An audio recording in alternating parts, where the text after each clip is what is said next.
Welcome back to the Because She's Adopted podcast. I'm Crystal Park.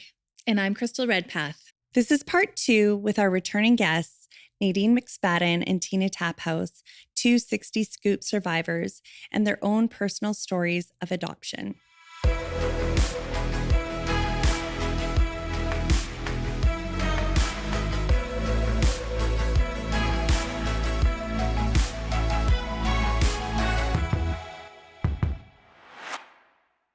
Hello, Crystal. Hello, Crystal. How are you? I'm doing great. Good. Yes. Good. Hello, Nadine. Hello. Tina. Hello. We are moving into our part 2 of our episode on the 60s Scoop. And I'm really excited about today because we get to hear your stories and your stories of not only being a 60s Scoop survivor, but also being an adoptee and what that was like for you. And I think we should just really get right into it, right off the hop. And Nadine, would you like to go first and share? My name is Nadine, and I'm an adoptee. It's kind of a joke. So I was born Nadine Rose Eugene, and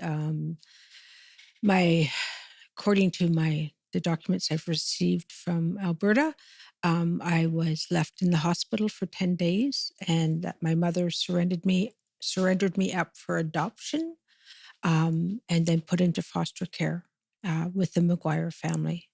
This was in Calgary, Alberta. I was First Nation. My adopted mom was a war bride from England. My dad was a Canadian soldier, so they met during World War II. They had 5 children before they took me in as a foster child. And I came to be adopted because they were moving from Alberta to British Columbia, because Mom came to Victoria in the winter and there was no snow. And so she said to my dad, "You never told me there was a place in Canada that did not have snow in the winter." And within a year, one of 2 times that she really had the power to stand up and say something. So because I was still a ward of the court, they couldn't take me. So the social worker said, "Well, you can take her if you adopt her." So that's what happened. What was, I guess, difficult for me as an adoptee is that I didn't look anything like my adopted family. I was very brown. I have a skin condition called vitiligo, and it's where my pigment dies. And so when I was young, up until I was 18, I was completely brown. And it's interesting because as an adoptee in a very white home, I used to wish so hard to be white because I wanted to look like them. I always got lots of questions, like, how come you look different than your brothers and sisters? Lots of questions about, well, are you Italian? Are you Spanish? Are you Mexican? So I always felt like the odd person out. So our family, my adopted family, there were 7 of us. My 3 older sisters were quite a bit older than me. So my mom and one of my sisters were pregnant at the same time. It wasn't a particularly healthy family. My dad had a lot of anger issues. And my mom, as a war bride, had never had employment here in Canada, didn't have her driver's license. And had no family here other than a sister. So, when I talk about the anger I feel about the 60 Scoop, I wished that social workers had done an investigation on my family before they placed me in that home and before they allowed the adoption. So if you read the redacted documents I got from the Alberta Post-Adoption Agency, it talks about that I was well settled in the family. I was well loved. I could have had my own bedroom, but my sisters enjoyed the company in their room, which was like, we lived in the PMQ barracks. There were 6 of us. I was in a bedroom with them because there was no room. So there were lots of, I guess around my whole adoption thing, there's a lot of anger that no one checked to see if I was okay. Mm-hmm. So in terms of having food, shelter, clothing, and being sent to school, I had those things. But I felt have always felt completely disconnected from my adopted family. I was close to my mother, but I felt a responsibility to take care of her. I know she loved me, and I felt close to two of my sisters that I knew as I got older. But I was fundamentally different, and I couldn't articulate that. Um, I often described our family like a carton of eggs. We shared the same casing, but we all had our shells to protect ourselves against my dad, who had some pretty serious um, anger issues. So, growing up, I knew my parents always told me that I was Native. And I can remember when I was about 4 or 5, around there, I was out with my mom and dad in the car with my younger brother, and the conversation of me being Native came up, or Indian. And my younger brother, Andrew, said, "Well, you can't be Indian. You don't have a feather in your hair." I thought, well, yeah, I can't be. I'm not really even understanding what it meant to be Indian. Mm-hmm. So it was pretty confusing. I the elementary schools I went to were Fernwood area in Victoria, BC. So huge diversity of students. So being Indigenous wasn't, or Indian or Native or First Nation or Aboriginal, whatever term we want to use, was not like I didn't stand out.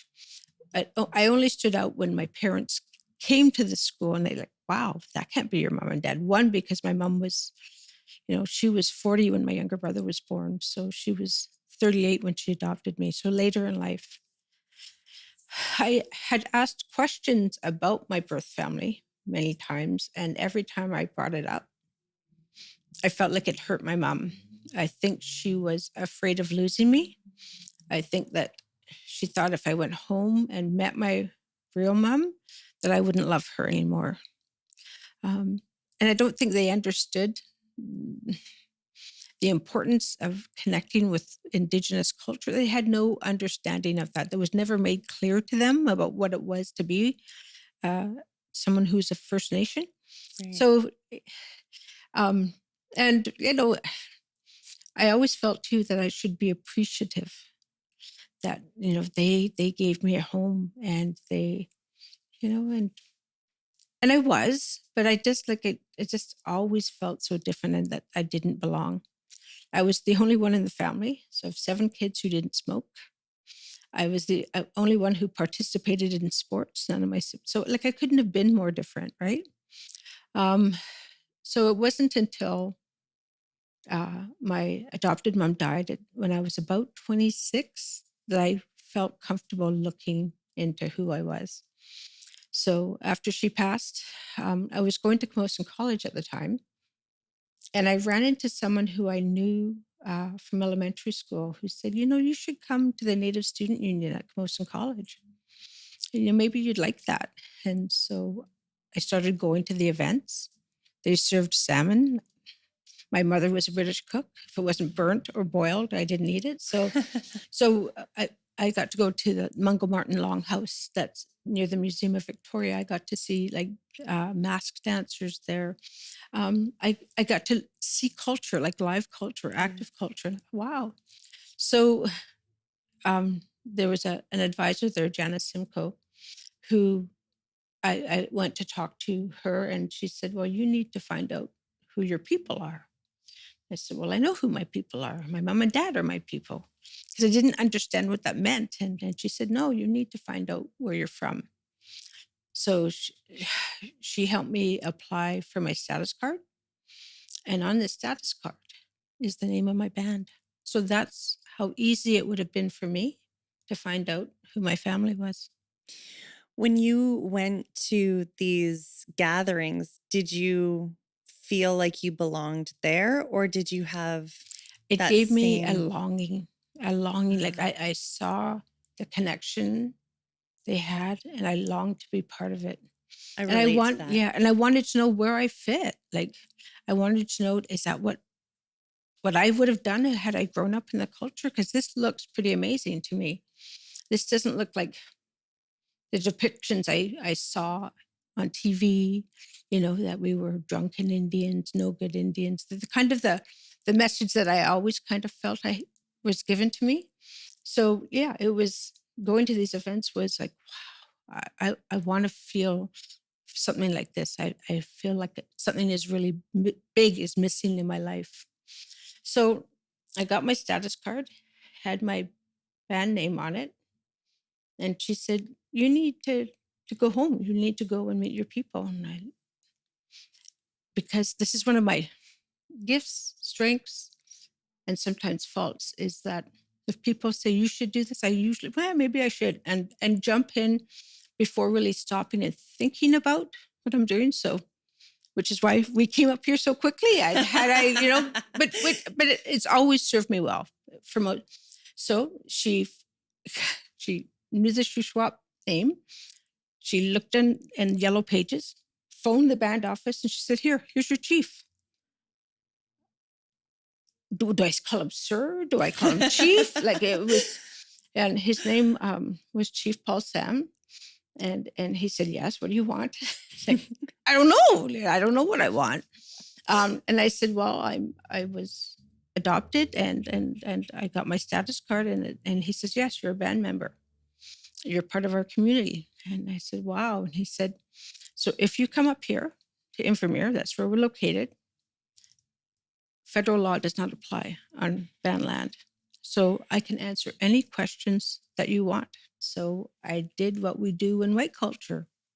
I wrote him a letter, thanked him for his time, made an appointment when I would be there, and thought we were set to go. So my first husband and I drove up there on a Friday night, or Friday, got there on a Friday.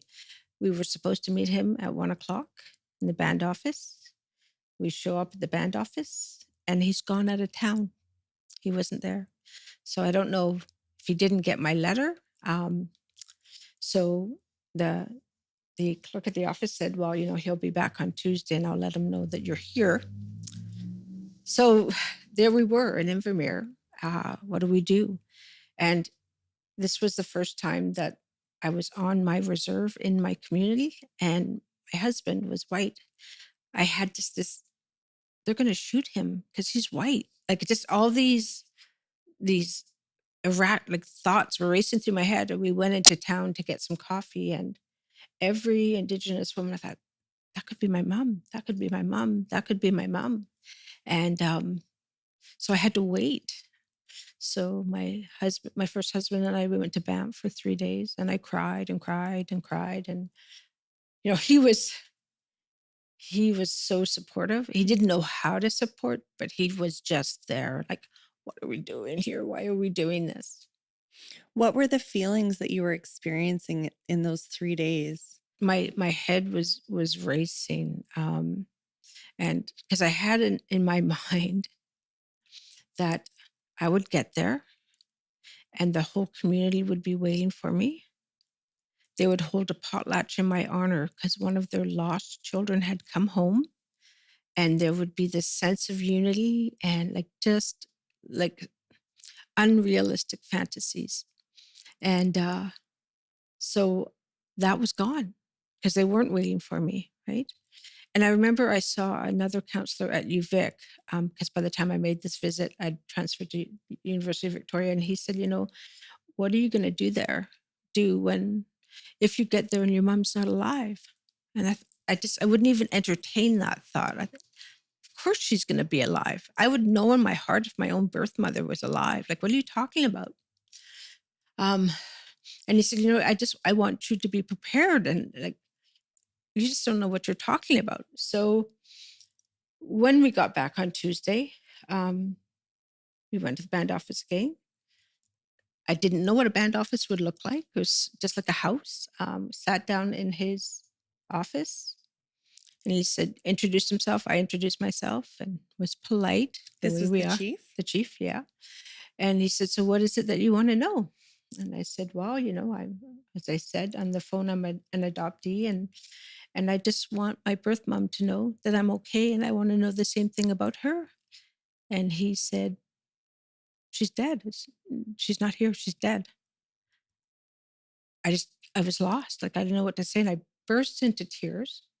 My Richard, didn't know what to do, grabbed my hand and and I just wanted to run. I wanted to bolt. That fight or flight kicked in, and like he didn't what I expected. The white, because the way in a white family, you'd say, "Oh, I'm glad you're here. I know you were probably hoping to know about your mom, but we have some bad news." But he was just so direct. It was shocking. So I said to him, I got to go home. I got to go home. And he said, "Well, before you go, there's some people outside who want to meet you." And I thought, who could it be? And it was my Auntie Marge and a cousin. And so again, English, you're polite. And so I said, "Okay, I'll meet them." And she said, "Well, it would be really rude if we didn't take you out for lunch. So will you come out for lunch with us?" So, okay. So we went to a Chinese restaurant food place, had some lunch, and I thought, okay, I've been nice. Now I want to go home. I just want to go home. And she said, "Well, you probably want to see some pictures of your birth mom, right?" And I did. So she said, they're at the house. Come back to the house. And so we went back to her house, and her house was located on a 9-hole golf course. And that was surreal because Indians don't golf, do they? They have potlatches. Like, it was just like a total out of body experience. So we get to the house, and she says, "I'll just go get the pictures." And she comes up with suitcases, plonks them on the dining room table, and there's all these photos. And so we have to comb through them looking for pictures of my mom.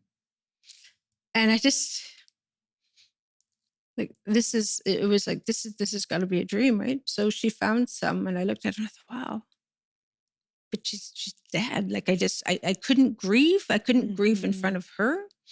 And how can I grieve for someone I didn't even know? So we finished with the photos. I said, "Okay, Auntie, I really need to go home."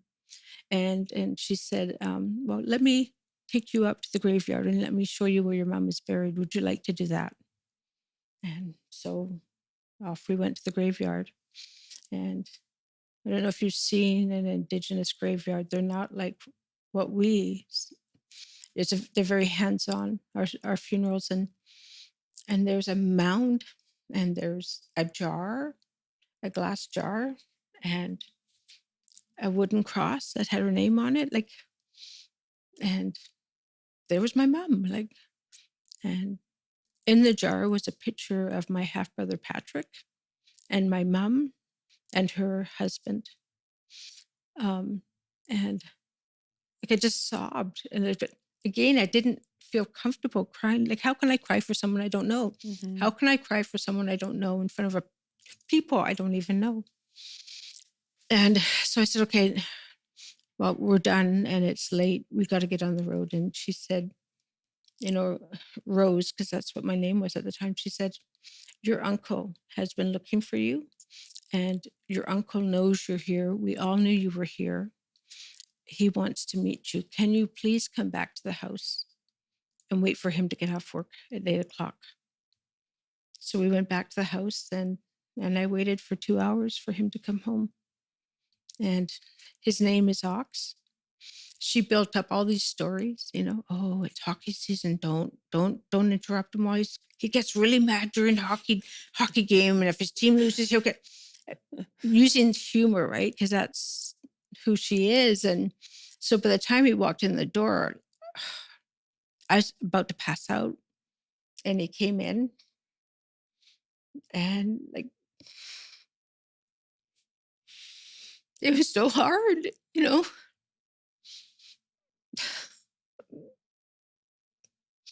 But there was someone who looked a bit like me, and he was so happy that I was there.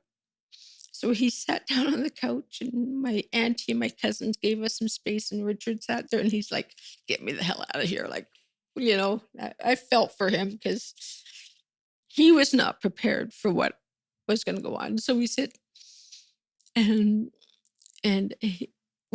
what do you talk about, right? What do you talk about? And so I asked some questions about my mom, and he said, "Well, she passed away on on the way home for a funeral. My grandpa died, and she Mm. was killed in a car accident on the way home. So they had a double funeral. Oh. And so that was shocking. So he said, she was a really nice person. You would have really liked her. And I said, well, did she ever look for me? And he said no. And that was like why? And he said she didn't feel she had the right. And so I don't even remember what we talked about. He told me he was a mail worker in Cranbrook, or out towards Cranbrook. And he told me I asked about his children. So we talked for a few hours, and I told him that, I was in university and getting my teaching degree, and he was really pleased with that. And then he said, well, you can't drive home now. So they had a trailer right next to their house, and they said, sleep there. So they set up a space for Richard and I. And just lying in bed, like I'm on a reserve on a golf course. My mother is dead. Like what Yeah. what the happened? Yeah. Like this is not what you see on Oprah. This is not what you see in all those Yes. reunion shows. That I can't even have that. It's so hard. And I cried and cried and cried, and I kind of fell asleep. And I was sharing this last night. These two figures were kind of like in the dark, but they were white and glowing, and they were coming towards me, and they kept saying, everything's going to be okay. Everything is going to be okay. And it was my mom. I think it was my birth mom and my adopted mom saying, look, hold it together. You're going to get through this. It's okay. So we get up the next morning. My uncle's left for work again, and he left me that letter I shared with you. Yes. And it was so deeply personal. And he said, you will always have a place in our family. We have looked for you. And he said, it's going to be hard to call you Rose, because we've always looked for you under the name Nadine, which is what my mom gave me. And that resonated so deeply. And I thought, wow, here's someone who has the capacity to feel what I was feeling. Yeah. And I think in my adopted family, I was always, you're so emotional. You're always so emotional. Like it was a bad thing, right? Yeah, me too. Yeah. So I thought, wow. So Richard and I drive home almost in silence. I'm crying the whole way. 11 hours, because we lived in Victoria at the time. And I just thought, and when I get home, there are 7 messages on my answering machine from my uncle. And one of them, he says, I meant to tell you that you have a half brother, and we're going to find him. We want you to meet him.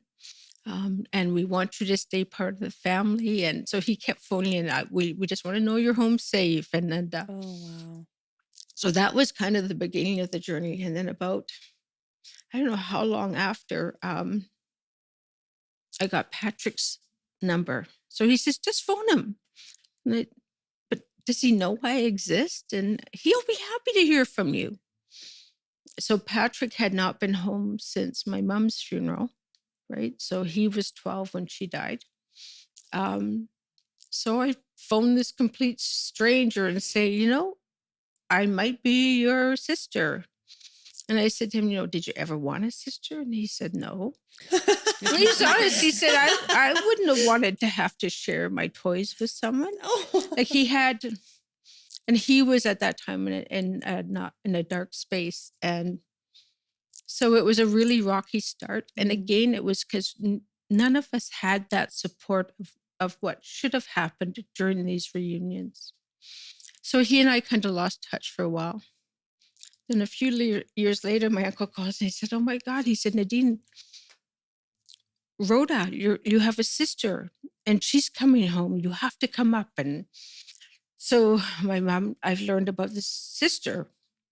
And so rather than her coming home, I flew out to meet her in Calgary so her and I could meet.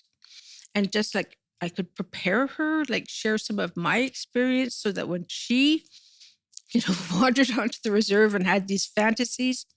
Yeah, so that, so she went through a process of trying to reconnect. And then years later, I met or heard about an older brother, Gordon. So to know that I had all these other siblings out there, and what is my connection to them, and more, what are my responsibilities? Because I felt a responsibility. So I never got to meet my brother Gordon. He had some serious addiction issues, and my uncle said that he thought it wouldn't be a good idea for me to connect with him right then. And then he moved away. He had lived on the reserve with my uncle for a couple of years and moved away and went into an Indigenous recovery center, got his life together, and actually went through a college to be a youth care worker or an Aboriginal support worker. So was doing that in a college. So all these different reunions, and so that I thought, okay, so my reunions are done, but I still didn't have any better understanding of who I was as an Indigenous person. But I ended up as a teacher, and my first practicum was in a school that had a large Indigenous population. So I became an Indigenous support teacher in the school, and that's where my education has gone. I've worked in Indigenous education throughout my teaching career, and that I think helped so much, but also made me feel a sense of sadness because I didn't have all that culture. I was terrified to go home too often. Even though my uncle said I had a place there, it felt so strange to me, and it was a long ways away. So I did a lot of cultural events, and it was difficult. And I met an elder once, and I guess because when my vitiligo progressed, I could pass as white, and sometimes that made my life easier when I was not Indigenous. But an elder came up, and sometimes they can be very direct, and she grabbed my hand and touched my skin, and she said, "You're hanging around too many white people." She was serious. She said, "You're disconnected from your people, and that's why you're white." And then I remember all those times when I was a kid wishing to be white, because my life would have been so much easier had I been white and had I not been adopted. So that has stuck with me forever. And now, I wish and wish and wish to be brown. So we stopped at a place on the way up here, and Chi is an elder and a healer, and she's got some suggestions that might bring my pigment back. But I think the unique part of my life is that I've been able to navigate both worlds, and particularly in education, it's been such a value because parents get that I'm Indigenous and they trust me. The schools trust me because I'm an employee of their district. So like Tina has mentioned before, we're kind of that liaison. We're kind of that go-between. But the cost, the emotional cost for that work has been so hard. So my sister Chris was my oldest sister. When my adopted mom died, she stepped up. When I graduated from UVic, the first one in my family to go, adopted family to go to post-secondary, she came to my graduation, and so did my uncle and his wife, my auntie. When I got my master's degree, my sister Chris came, and my uncle and auntie came, and I have pictures of them together, and it's just surreal. And I mentioned Chris because when I was 12 years old, I went to Saskatchewan and spent the summer with her. I thought for a vacation, but it turned out I was her babysitter because she had two young daughters. And it was the first time I had experienced overt racism. So I got onto the bus with my two nieces. We were going downtown, I don't know what for. And back then you could put your change into the container and tell them how much. Like I put a quarter in and I said, I need 10 cents back. So it was a nickel each for us to get on the bus. And he looked at me and just said, "Sit down, you stupid Indian." And I said, what? And he said, sit down, you stupid Indian. You're not getting any change. And just, he said other things, but I was so shocked. But when I looked at my nieces, it's the first time they had seen me as an Indian. So my sister gets home later on that night, and I say to her, Chris, why was that bus driver so mean to me? Like, what did I do wrong? And the next morning, she walked me down a few blocks from where she lived, where an Indian family lived. And there were a broken down car and beer bottles on the lawn. And she said, Nadine, or Rose at that time, when people know you're Indigenous or Indian, this is who they think you are. So at that point, I decided I was not going to be Indian. I did not want to be. That's not who I am. That's not who I am at all. Years later, I asked her, Chris, like, why didn't you tell me what this guy did was that he was a racist pig? Why didn't you help me? And she said, Nadine, or Rose, I just wanted, we wanted what was best for you. We were trying to protect you. Right. And that's kind of, I think, the feelings that my parents, they needed to protect me from my culture. And I can remember my mom and dad saying, you should be proud of being Native. But they never gave me any reason to be proud of it. And when I mentioned a couple of times, and I remember my dad saying, well, you might not like what you find up there. And like, well, why wouldn't? Like, I've been to what would there be that, because I didn't understand what could be there that could be so bad. Yeah. So it's been lots of reunions. 2 years ago, a good friend of mine, Twyla, she's Métis, and her father rejected his Indigenous heritage because if you were Métis, where he grew up, you didn't get jobs. So he repressed his identity, and in his later years, he embraced it. And he's actually one of the stories I wrote.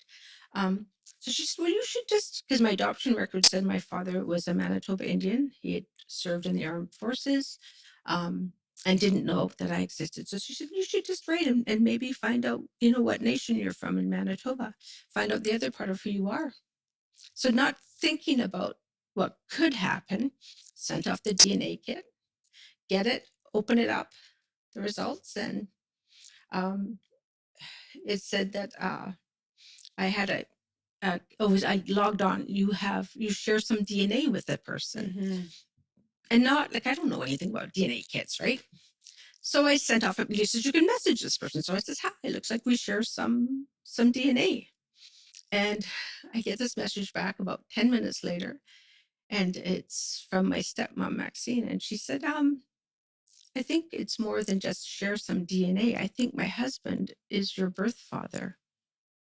And I'm like, what the? What the? Like it's and like how he can't he must be like 100 years old, He must be 100. Oh, and how can he? And he's not Indigenous. And like he's Scottish and English. So now I'm not it. Like, am I Indian? Am I not? What am I? And when we talk about blood quantum, and he didn't know I existed. Just like my dad. It's brutal. Yeah. Brutal. So like I think of how unfair these DNA kits are. Had his wife not known that he had this encounter, what could that have done to their marriage, right? So a couple of emails were messaging back and forth on Ancestry, and I thought, I'm not meeting him. I don't want to meet. I don't want to meet. I don't want to talk to him. I want to do this on my term. Within about 4 hours, we were on the phone talking, and yeah. And so about 2 months later, I was in Leduc, Alberta, meeting my birth father for the first time. Wow, what was that like?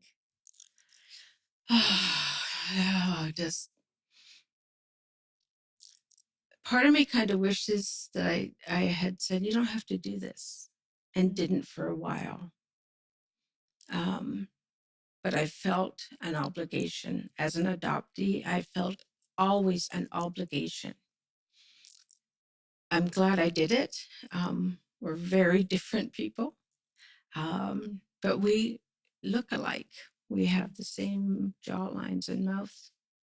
And his wife, oh my God, I'll never commit a crime because she's a super sleuth.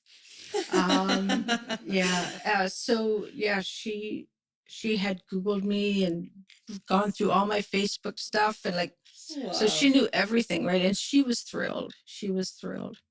And my father was an alcoholic. He doesn't remember my birth mom, which he feels a tremendous amount of guilt for. Like, Dad, don't. You don't need to feel guilty about that. And it felt easy with him. And after a few hours of conversation, I called him Dad, and he said, "You don't have to call me Dad." And I said, "But you are my dad." So this was a chance for me to have a nice dad, as odd as that sounds, yeah. So now I have his two daughters I have to meet, and they don't know about me, and so at times I feel like I'm this secret and a dirty secret or a bad secret and I don't know how they're going to react. And I thought, well, what happens if my birth father hates Indians? And then I thought, well, he must have liked them for one night because I'm here, But so he has been really kind. I think it's been a lot for him to wrap his head around, but he's also adopted. So when he said that immediately, like, I get you, I get you. And he has often felt some of the emotions I have, that we don't belong, that we were unwanted, that we were unworthy. So it's been cool connecting with him. He's old school. He said things like, "Oh, Nadine, were the residential schools really that bad?"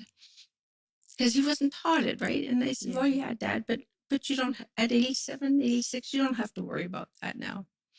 So what he wanted was for me to meet his daughters, but they were not ready. Their mother had just died. So I've since met them, and that's been a really good thing. That's been a really positive thing. And about just before this happened, I got a text message from my cousin saying, "Oh, your birth brother Gordon has died."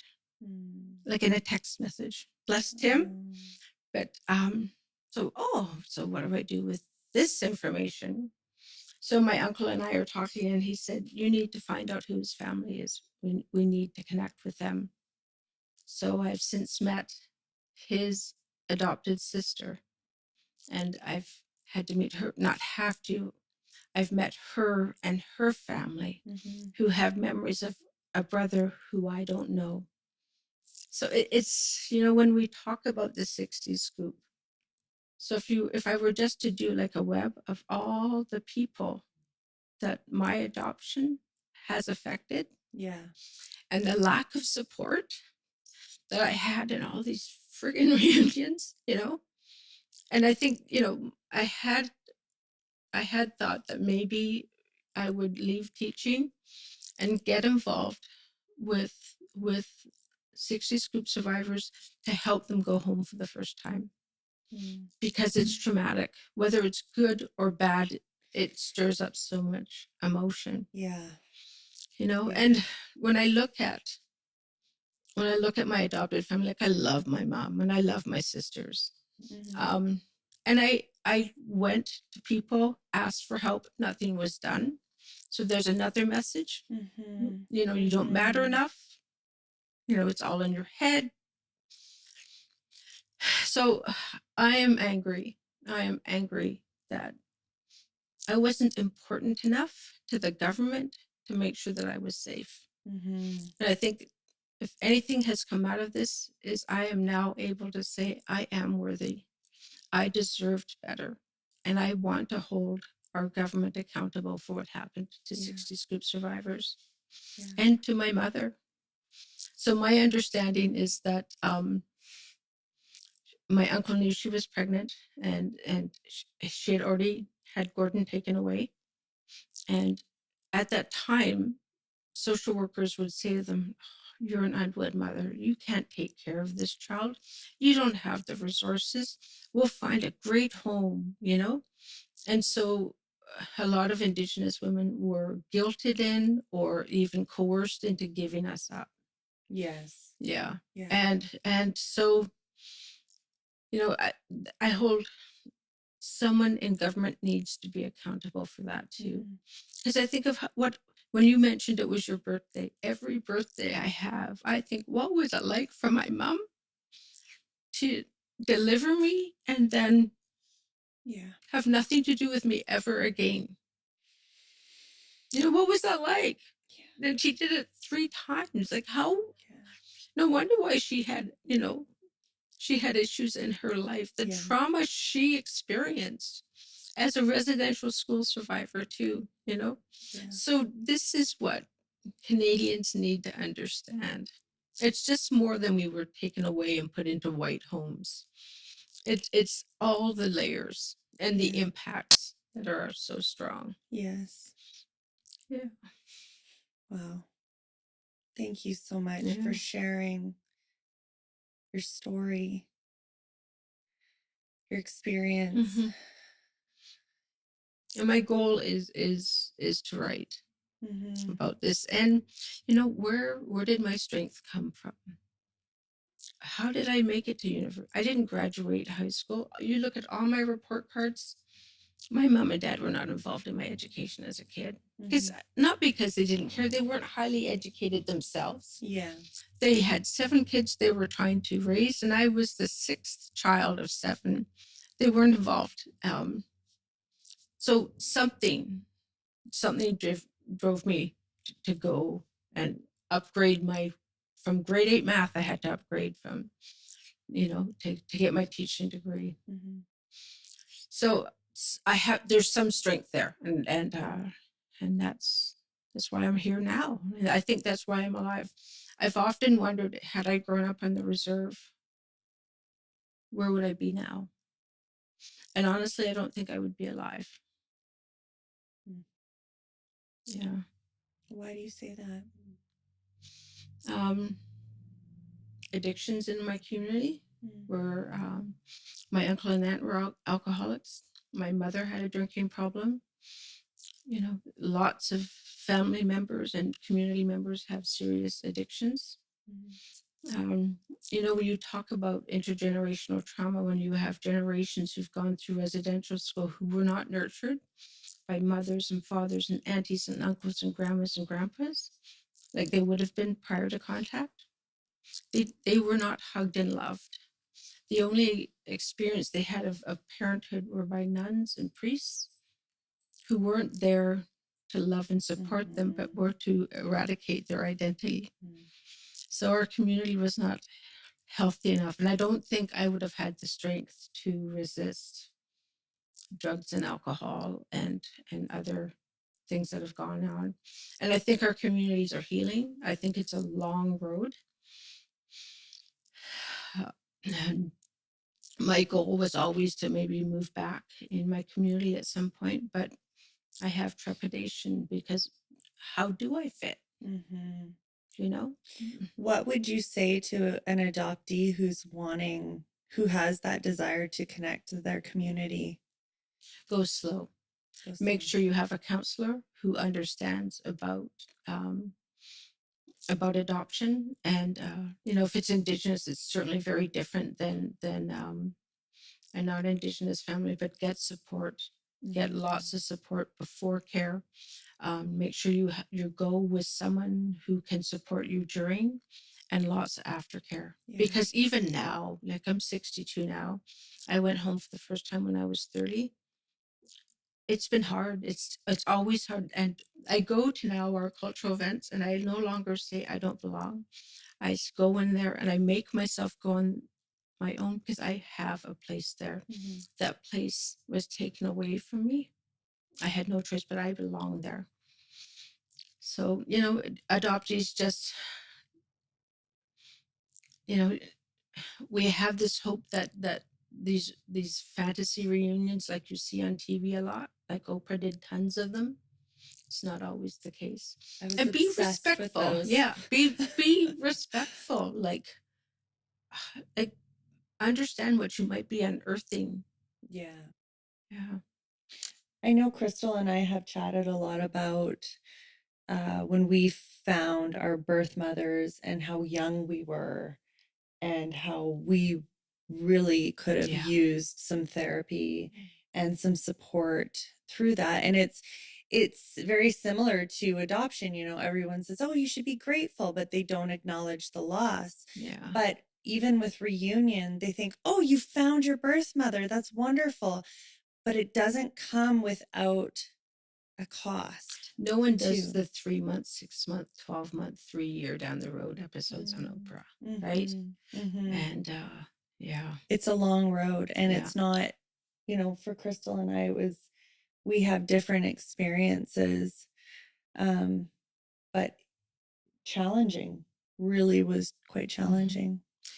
I'm super grateful, and I just want to finish with Yeah. this, that my aunt and uncle and my cousins have made me, and even community members now, like I feel I have a place. They've opened that space up, and I think what a large part of it was what was in my head. I didn't think I belonged. I didn't think I was Indigenous enough to be in my community. I didn't think I was Indian enough to go to our cultural events. It wasn't the community pushing me back. It was my own hesitation and fear that I didn't belong. I relate to that. Yeah. Tina, we're going to move on to your story now. Tell us a little bit about your adoption story, your beginning, what that looked like for you. Yeah. So actually, I was adopted at birth.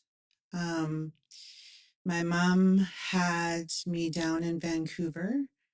The story goes, I was almost born in an elevator. That's how fast I came. And then I was adopted into my home, like, almost right away. So I have my mom and dad. My dad was actually married before, and his wife died at a very young age, and he had 3 kids. So he married my mom, who's actually the babysitter of these 3 kids. So there wasn't much of an age difference between my mom and my siblings. So it was a bit of a rough, transition, I'd say. And then a while later, they adopted me. The the adoption agency came to them and asked them if they'd like to adopt another child, and they did. So my sister came along. So my mom is British. She's this tall, beautiful blonde lady. There's me and my long black hair, and my sister in her cute little afro. And my mom would sew us all the exact same outfit.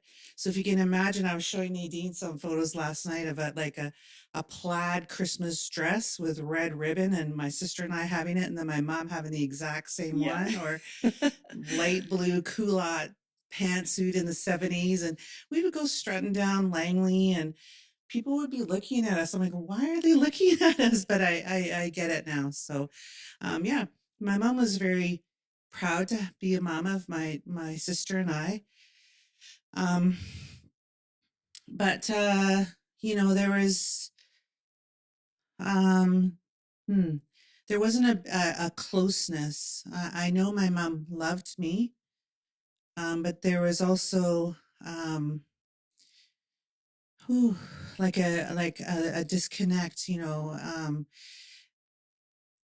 I think a lot of us, probably adoptees in general, and 60 Scoop, weren't shown affection and love. The first time my mom told me she loved me, I was 18. And that's after I was booted out of the house and came back in. So, yeah, I loved my dad. I loved my parents. I did have a good upbringing. My dad had black hair. So I looked like my dad, know? Yeah. So yeah, grew up in Langley. Back then, Langley wasn't very diverse. There was like just 2 or 3 Indigenous in my school, 2 or 3 Asian, so on and so on. So I didn't face open racism. And I think it had to do with my mom being very British and very stoic. She was involved very much in the school activities, like hot dog days and t-shirt days, and she was always there. But it was there. It was there. Another boy who was Indigenous and adopted into a family nearby, he faced racism all the time. Even from a house on my street, just down from me, he faced it. I never faced any of that. So, Did you know that you were Indigenous growing up? yes, my parents did let me know. It's kind of cute in grade 4. My dad came and taught Indigenous history because he read some books because I'm Indigenous, right? I mean, it's funny, not funny, but yeah, I mean, that was a resource for Indigenous studies. And, you know, it was always, I think, those of us who were adopted, you know, whenever there was talk of Indigenous studies or probably Indian studies, you know, everyone would whip their head around and look at me, and I'm like, what? Like, I didn't really know anything more than, you know, so, but yeah, they used to take me to this outdoor powwow in Mission every year. And I've told you this story. Yeah. It was really neat to be amongst my community, but I also felt lost. And I remember going and looking at every single person there and saying, is that my mom? Is that my dad? Is that my family? Looking at every single one. And sometimes I feel like that lost girl looking for connection, looking for family. And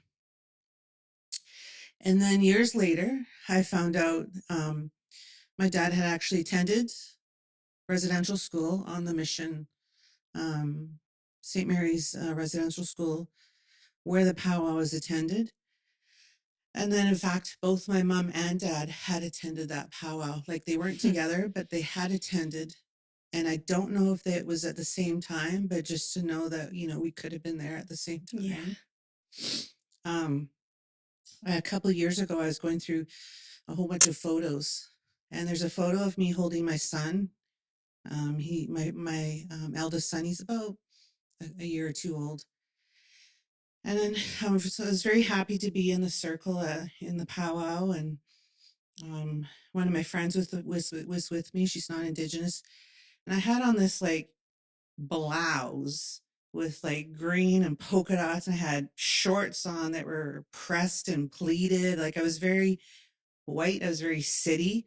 And I noticed in the photo, the lady next to me, she's probably around my age, is looking at me like, what are you doing here? So to me, I felt lost, and I felt like I didn't belong there, and that I was searching. And to somebody else looking at me, they could see, you know, that I wasn't part of that. I didn't fit in either. Yeah. Yeah. It's this liminal space that we exist in sometimes, where we don't feel like we totally belong in our adoptive family, but we don't feel like we quite belong in our biological family. And so then where do we belong? But I love so much the conclusion that you've come to. It doesn't have to be this tortured space anymore. You can be the bridge. Yeah. And we are the bridge. I love that. Mm-hmm. I love that. Yeah. So you went to powwows, which to me sounds like your parents were actually really encouraging. They did take me to powwows. They got me books that were kind of general to BC. You know, I wore these really nice leather hair ties with rabbit fur and beading on them. And, you know, I was the only one in the whole school to wear them, but I was proud to wear them. Wow. And it's interesting, when I met my birth family, we went down to the Trout Lake powwow in Vancouver, and we were walking into the gym, and I'm like, why are we in a gym at a powwow, when it was my adopted family who showed me the outdoor powwow in Mission? So it was kind of interesting that they showed me the outdoor one, and here I am going into city one, and wondering, why are we inside a gym for a powwow? You know? But I was always made aware of my background, of my nationality. Whether I was always made to be proud of that, no, not always. And that's tough on us to,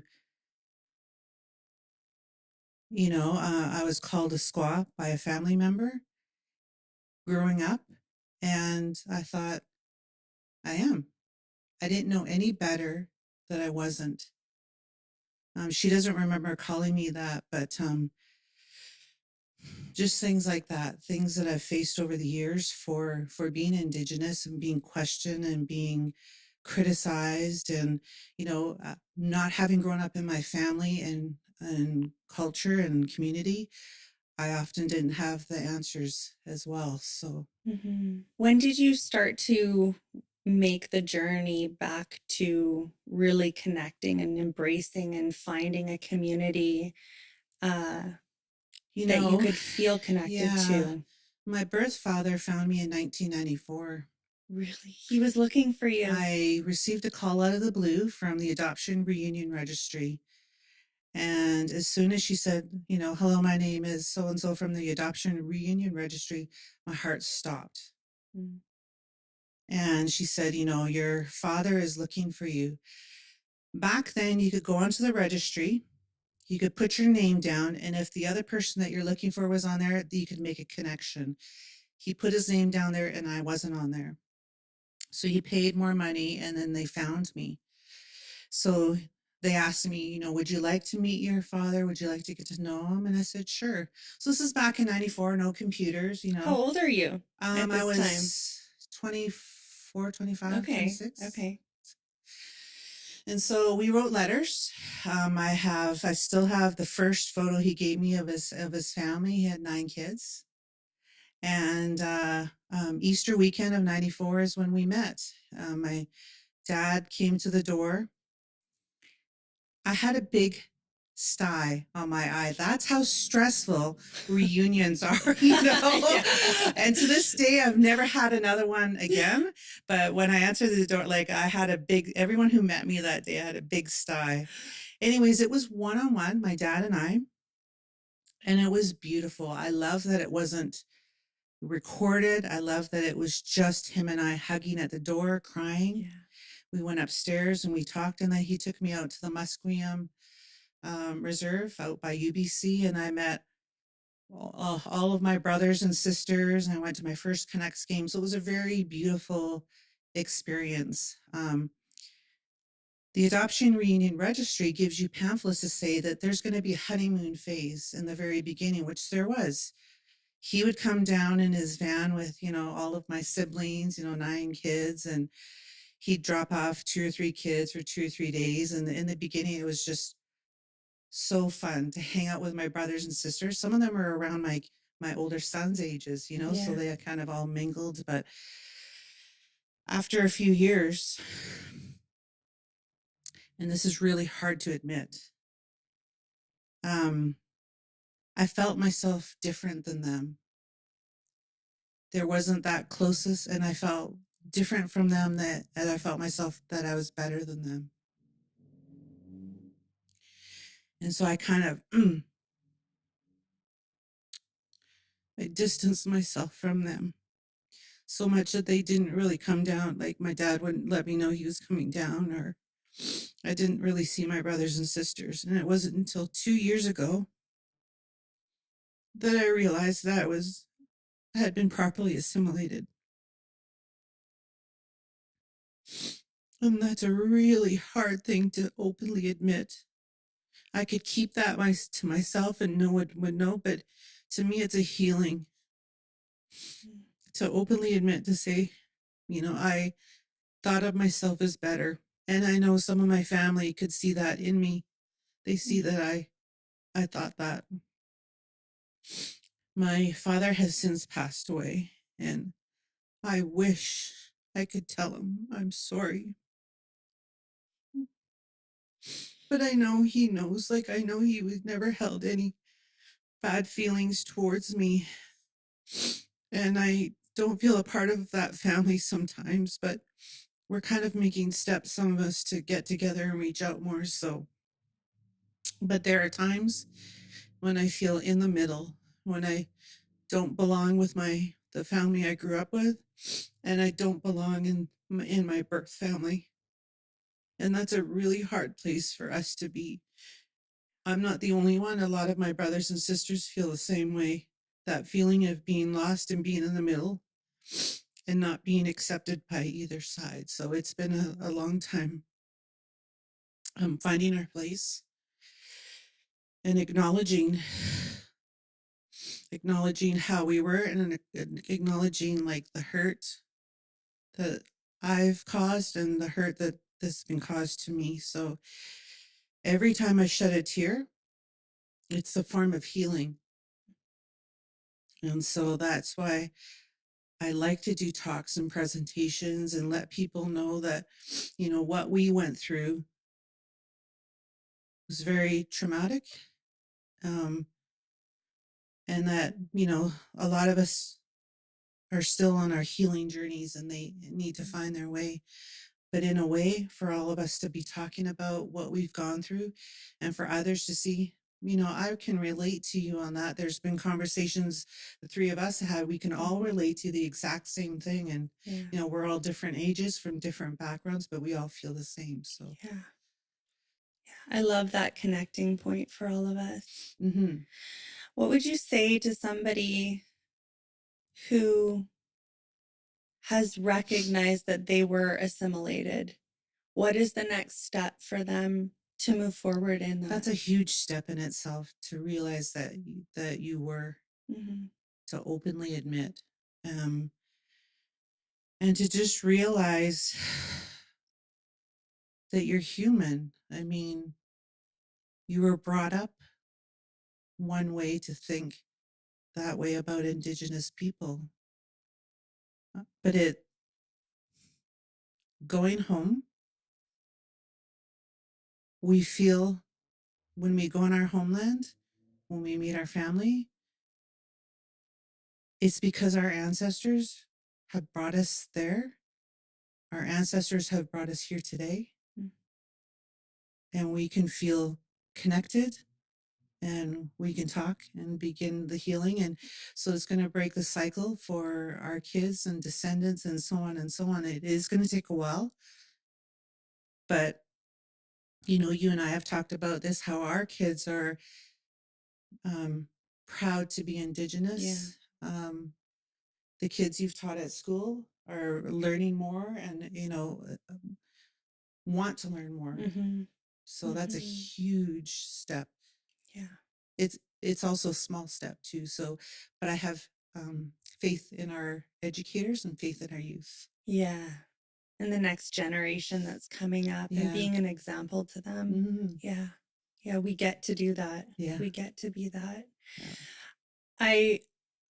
As you're speaking, I feel like I had this moment in time where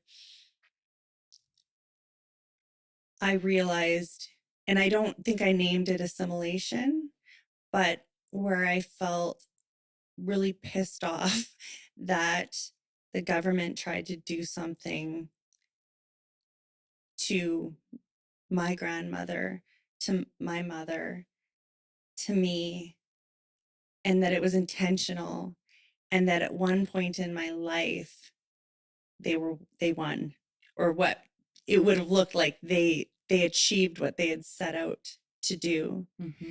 And there's such an empowerment in connecting and going back and reclaiming that Indigenous identity for me, because it's like, no, you don't get to do that. You don't get to do that.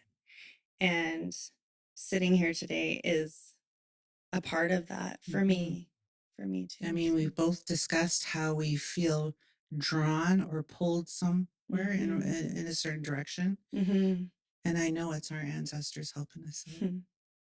Yeah. Yeah. So you said that you met your biological father. And what about your biological mother? So when I met my mom,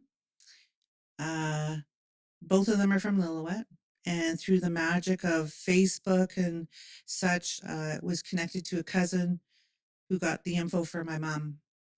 And so we met for the first time through MSN chat, which they don't have anymore. That's how it was. I remember MSN. Yeah, so it's in 2012. So our first time meeting was through that, and we did some chats online. And then one day I was like, you know what? I'm gonna go up and meet my mom. So I have 4 kids. 3 of us drove up to Lillooet, and we met my mom. Walk up to my auntie's porch, and there's couches and aunties and uncles everywhere, and cousins and dogs, and so very different from when I met my dad. And it was just a whole day of people coming and going and hugging and meeting, and very welcoming, and it was beautiful as well. You know, both very different, but both, that's the way it was meant to be. Yeah. Wow. So it was a slowly we got to know each other over the years. It was very it's different when you meet your mom. How so?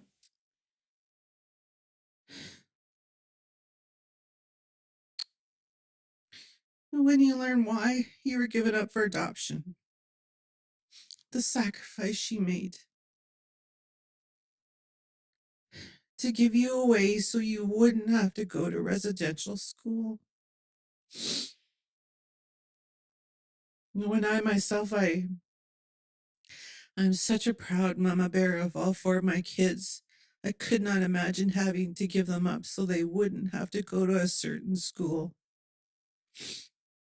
And then you learn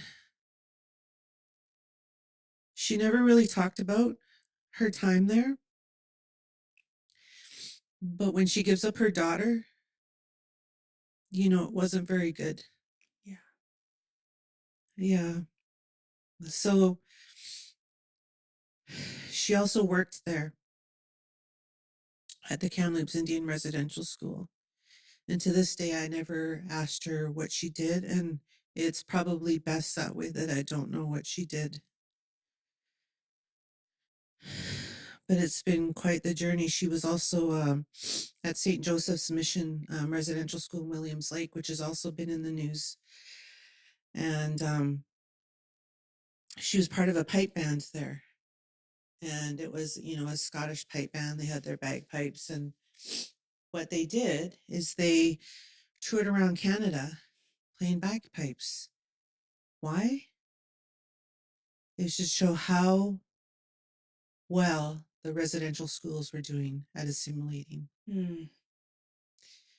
So here's my mom, like, oh, I used to, you know, travel Canada with our pipe band. And then there was a picture posted of the pipe band on Facebook, and someone tagged me in it. Here's your mom. So I saw my mom in it. And then some other ladies were messaging me, oh, I was with your mom in that band. And the principal, so the leader of the band was also the principal of the residential school. And he was also molesting the girls. When they went to the Montreal Expo in 1967, one of the ladies who contacted me said, yeah, one of the girls was almost pregnant, you know, one of the teenage girls, because of him. And I look back now, and my mom said, yeah, I used to be in the pipe band, and that's about all she said. Now I feel like that's why she didn't say very much. I ended up finding out his name, and there was even graphic details about what he did, but also to boys. And that to this day, nothing ever became of the abuse that he did.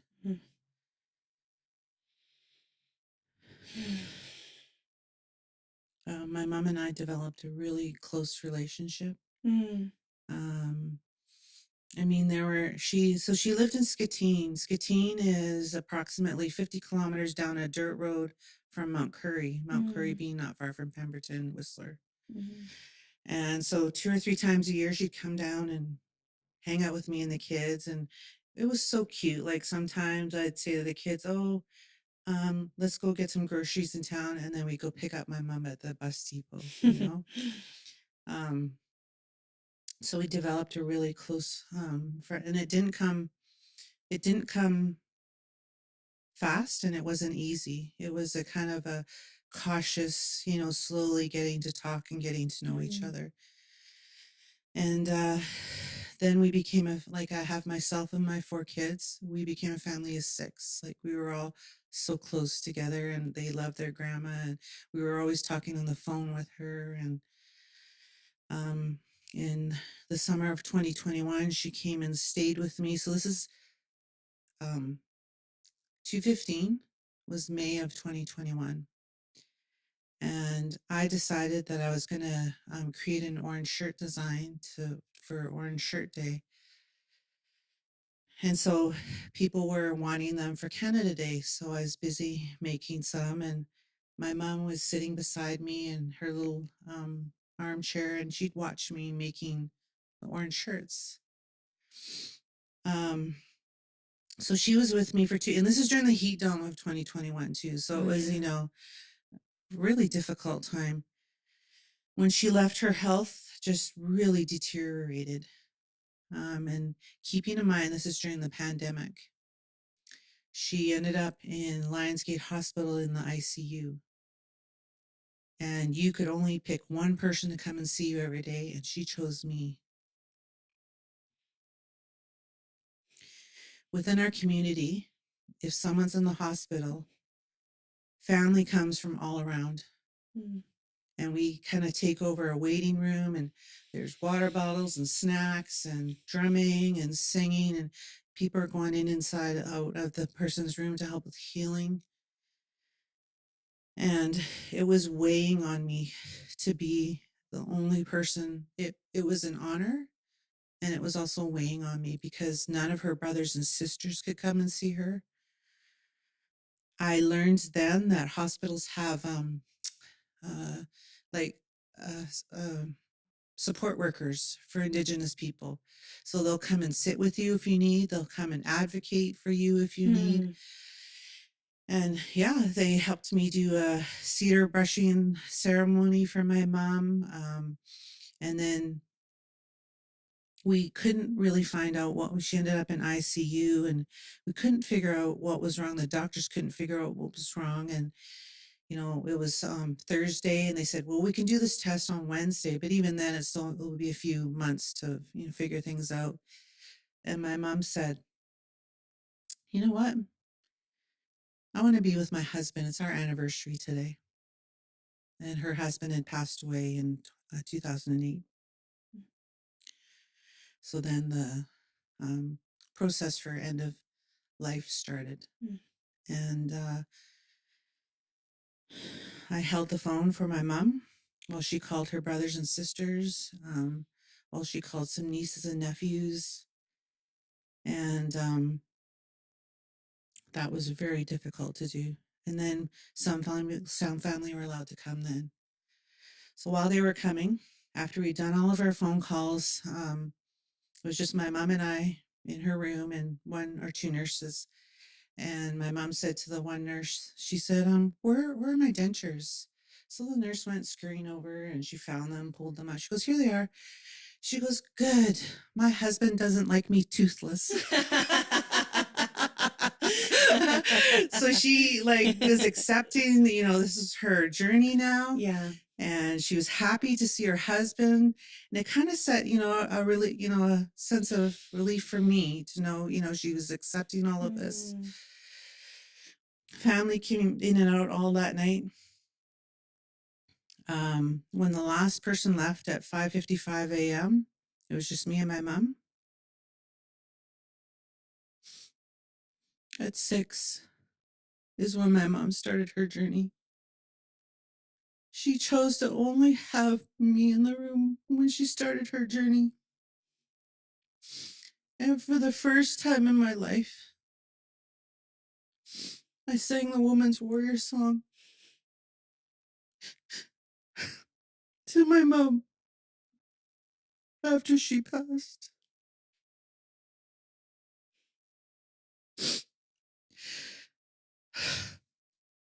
So it's just her and I in the room, and I'd never been with anybody. I've been with people who passed, but I've never been the only person, and I honestly didn't know what to do. And again, I had people from all over calling and setting up things, but I tell people I had 9 years with my mom, but I only had 9 years with my mom. Yeah. And I said to her when she decided that, she wanted to start her journey, I said, Mom, you're the strongest person I know.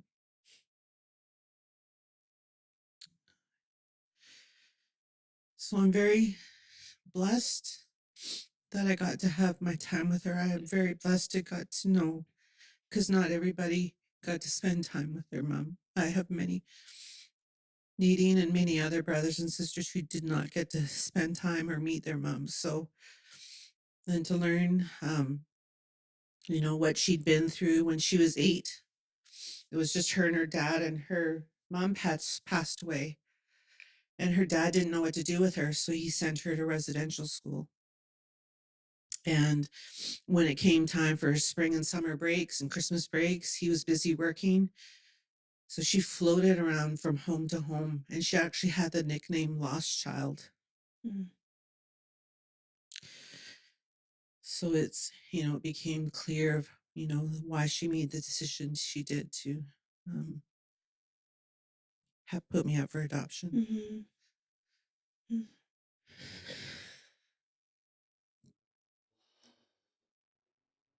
I,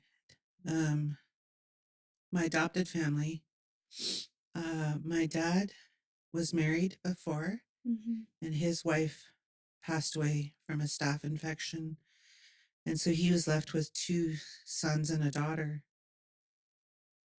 And then he met my mom. Actually, no, he didn't meet my mom. He married my mom, who was the babysitter Mm-hmm. for these kids. And so I have 2 older brothers and sisters from my dad's first marriage. My mom passed away August 13th. And my sister passed away August 16th, 3 days later after my mom.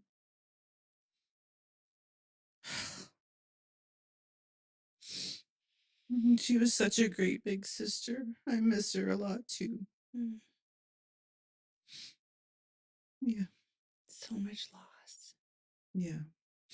There's, unfortunately, within our community, there's a lot of loss. And it's not that we've gotten used to it. We know all the protocols and know all the ceremonies and things that help us with healing. I got to know a lot about my culture through death and how we treat our loved ones when they've started their journey. It's really all taken into the hands of family and the community. Once the person leaves the funeral home, it's all family, from transporting to preparing the gravesite to the ceremony, and bringing them home is huge. They make stops along the way for drumming and singing. Like, I look at death differently now because of how we create their journey and welcome them back home, and see them off. Always lots of drumming and singing and close family. And yeah, so I've learned, when I compare that to how before I was with my community and my family, of how we dealt with death is definitely different. So yeah. Thank you so much for sharing that. Mm-hmm. Is there anything else you want to touch on? I think I just, like to thank everyone who I've ever done presentations to, or family and friends who just take the time out to listen.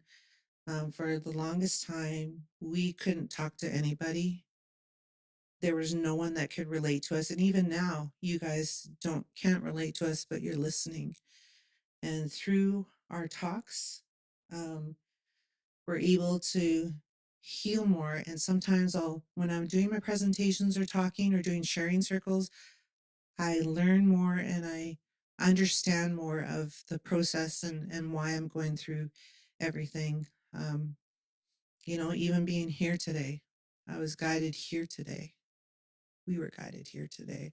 All of us were guided here today. Thank you. Thank you so much, Tina. Thank you. Thank you, Nadine. And in the words of my biological father,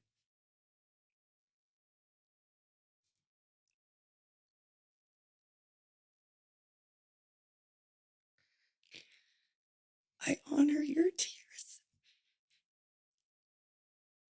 and I honor your story. And I thank you for your time and for your hearts and for your vulnerability. Thank you for giving us the voice. Mm-hmm. And thank you, Tina, for doing this with me. Yes. Yeah. Yeah. When you reached out and you said, well, do you know anybody else who's a sick? I know someone I want to reach out to. And that I think is a gift that we have received, that we've been able to come together. And we have so many things in common. We love taking pictures. She's a photographer. I like taking pictures, but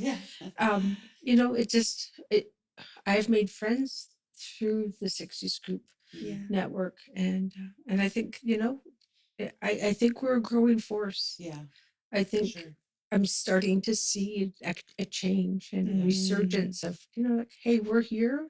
We have something to say now. Thank you. Can I give you a hug? Yes. Get this thing out of my way. Yeah. Thank you for joining us today on the Because She's Adopted podcast. Please like and subscribe, follow us on Instagram, Facebook, YouTube, leave a rating or review wherever you get your podcasts, and we'll see you next time.